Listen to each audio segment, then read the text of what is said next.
I joined crypto space in 2017 as a chief technical officer for one of the mining pool startups in the space. While working there, I invented profit switching algorithm to switch between different GPU mining mill coins to maximize yield for miners. It worked. It worked quite well before the market crash in 2018 and 19. So 2 years later, I left the team and decided to found like a new mining pool called Ezil. So Ezil, it's been one of the biggest GPU mining pools in the world. At the moment of Ethereum merge, we mine 3% of all Ethereum blocks, as well as Ezil have been like the biggest Zilliqa mining pool for many years. Nowadays, we're number 2, which is still great. And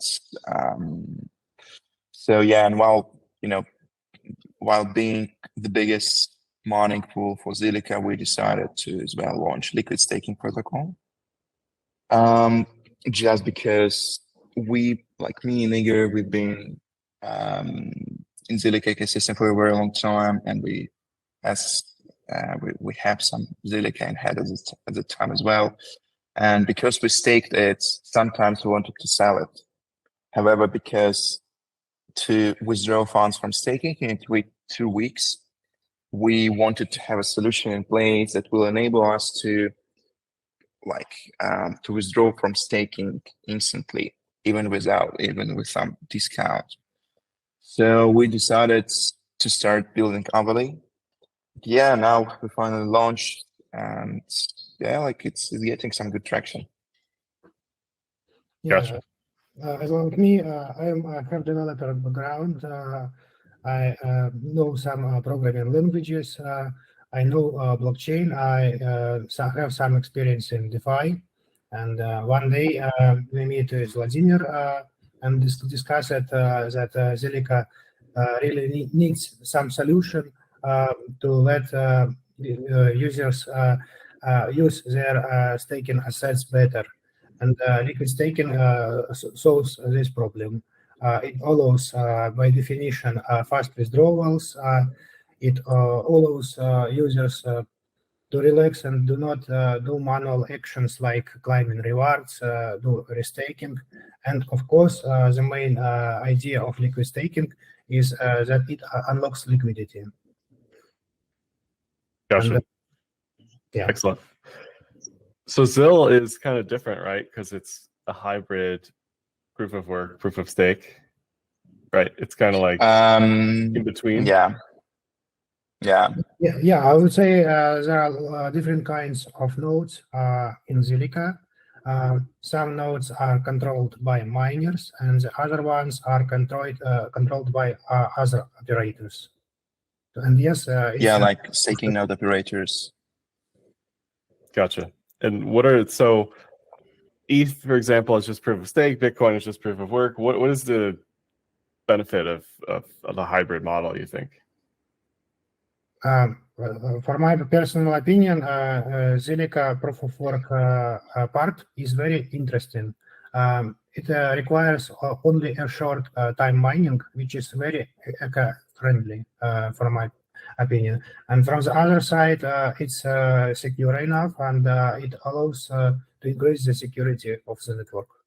Gotcha. And there's also benefits to prevent centralization, and ideally, the attack surface is harder to penetrate, right? Because you have to grab your hands around the proof of stake element and the proof of work element collectively to really make a difference on the ledger side of things. And is there slashing involved on the proof of stake side for Zil? No, there is no slashing for this, but what can happen is that there is another type of nodes called DS nodes. So if something goes wrong, like these nodes, like operating through the many epochs of Zilliqa blockchain, and if you do something wrong, they just get kicked out instantly. So you lose your future rewards. So this is not directly slashing for the stake. However, in Zilliqa, you can, if you do something malicious or just something not enough efficient, which is as well quite nice because Zilliqa motivates all the node operators, miners, stakers, whoever, to operate their nodes efficiently, to not to lose their future rewards and to maximize the yield. Right. So proof of work requires electricity, right? On the outside, it requires GPUs. It requires physical touching of the real world, right? Which is the benefit, really, of proof of work. And proof of stake, for those, just explaining for those who aren't aware, the difference is you take your coins and you use your coins to secure the network. In doing so, you are rewarded with a part of the block reward and or transaction fees in some cases, depending on the chain. So for miners, they have to spin up this infrastructure, right? And ideally, they're making a profit on all the infrastructure and the costs, right? And they have to sell that, in this case, Zil, or they can then proof of stake it, right? If you're a miner, you can collect the mining reward and then stake. Yes, that's what they do usually. And as for me, I know a lot of Zilliqa miners, and they got Zilliqa from rewards, then stake it, then they try to maximize the yield, so they automatically restake. They try to restake it as often as possible to maximize the yield. So when we launched liquid staking protocol, that automatically restakes the underlying stake of all its users, we basically saved numerous hours of time that people spent on restaking, basically. Right. So go ahead, Ilhar. Yeah, by the way, I would add about centralization risk. We did a good thing from our side. We have the possibility to use several nodes in Avely, and each node can belong to different operator, and we can add new ones in the future. So it's our decentralization approach for this. And I know the other protocols do not do this, but we invented this, and we hope it will help the decentralization. Right. So another thing people need to realize is, so we've got proof of work, we've got miners, and you could be a solo miner, right? You can go out there and dig for gold yourself, right? Or you can spin up an organization collectively, and it's known as a pool. So you can put your hash rate, your hashing power, your computing power into a pool, and your total power, your total computing power is bigger than yourself, obviously. And then that reward is distributed amongst the users depending on their hash rate, right? For proof of stake, very similar, right? You can take your own stake, you can stake your node. For Zilliqa, how many Zil is required to stake on an individual node? Do you know? 10 million Zilliqa. So if you have less than 10 million Zilliqa, you need to get at least 10 million to start getting rewards. So that's, I believe, reasonable threshold for this market. Yeah, by the way, you don't own this 10 million Zilliqa. It can be from different users delegated to your node. And I think it's also important requirement. So some other blockchains require users to have this, but here you can just start with 0, and if users support your node, it will work. Right. So just as there's a mining pool of a group of miners where anybody can point their computing power to your mining pool, if you allow them, in staking, anyone can point their coins effectively at your staking pool, reach that threshold of 10 million in this case, Zilliqa token amount, not USD value, and then start securing the network, validating, and collecting that staking reward. So that's the basics of proof of work, proof of stake. So how does liquid proof of stake come in here for those who don't understand? What are some of the, not the drawbacks of staking, but what does liquid proof of staking solve for?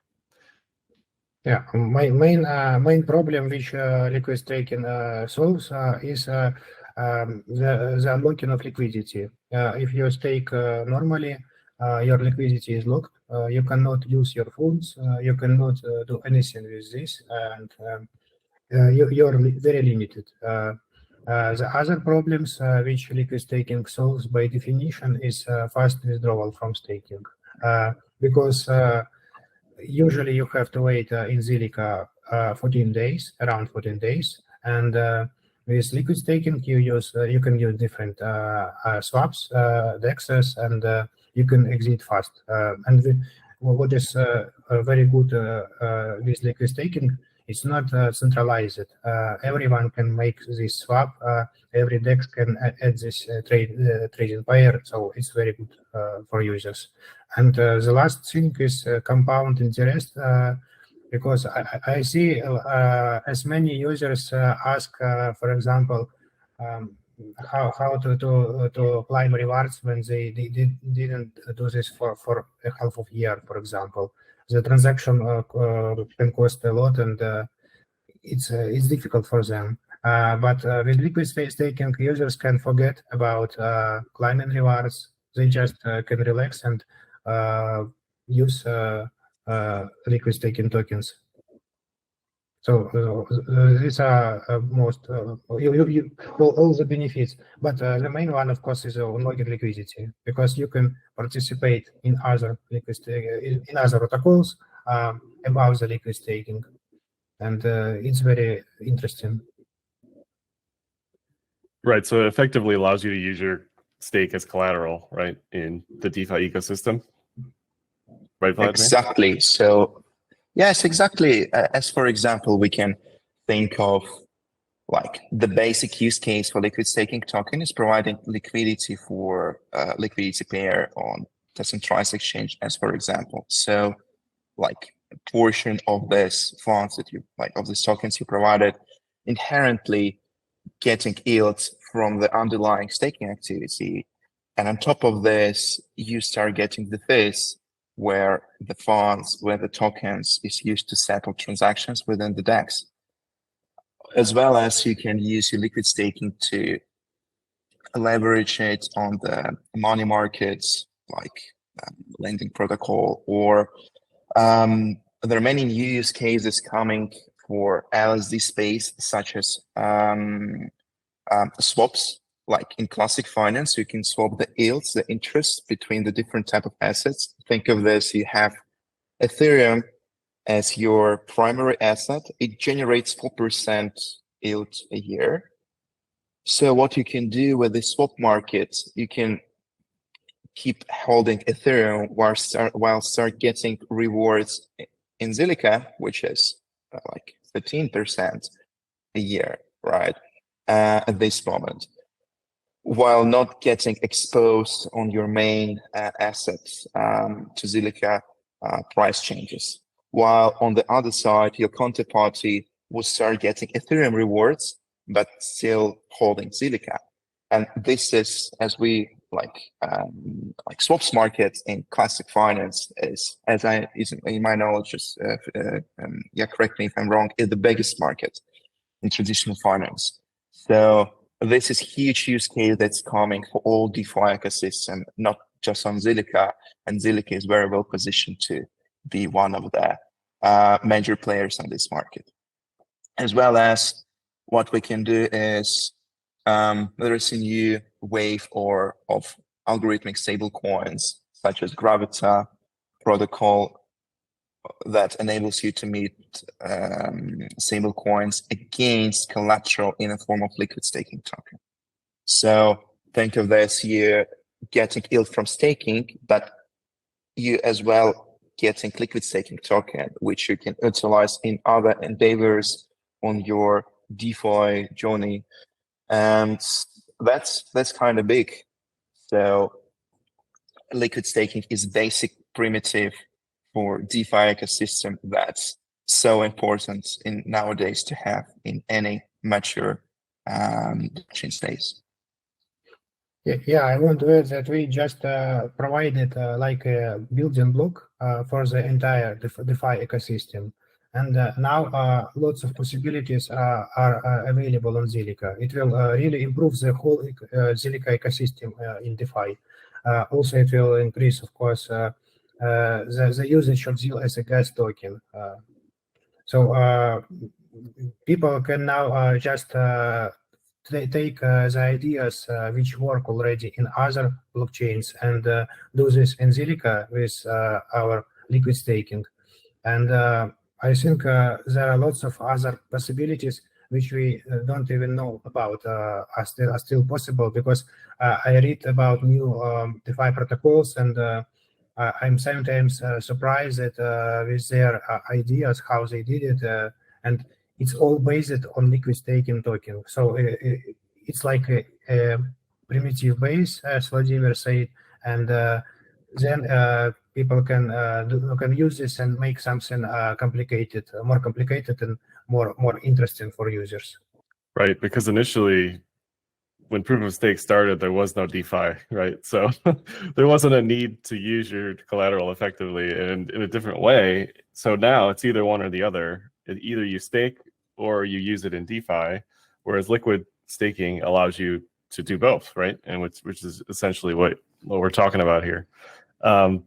This was great. The last thing I want to talk about is what are some of the risks of liquid proof of stake? So I think the top three that come to mind are the smart contract risk and the DPEG risk, and I guess liquidation risk if you're in some DeFi protocol, right?